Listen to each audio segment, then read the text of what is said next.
Welcome to lesson two overview video.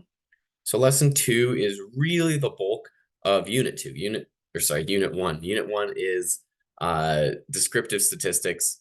Lesson one was more about how we can collect data and make sure we're doing statistics appropriately. Lesson two is now how do we describe data both graphically and numerically. I once again have a PowerPoint for this lesson.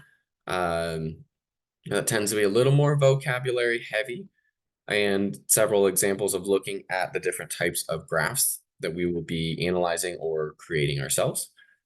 Here's your learning objectives.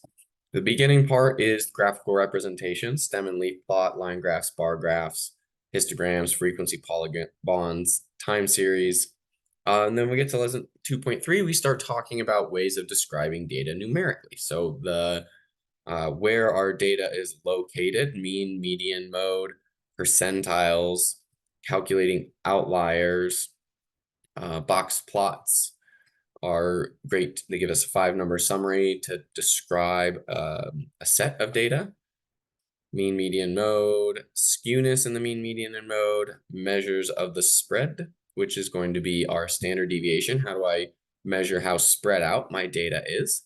And then finally, z-scores, which lets a set of data be self-referential. How far away from the average is a single piece of data? Well, it depends on the data itself.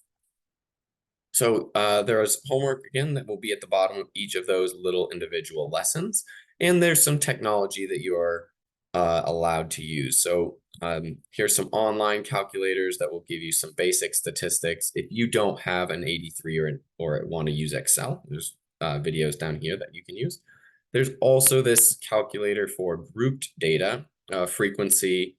If you have a frequency table and you don't have a TI-84 calculator, you can enter the values in one list, the frequency in the list right below them after the F colon, and that will give you the statistics for a frequency table.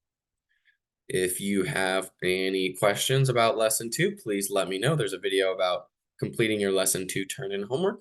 Otherwise, I'll see you in lesson three.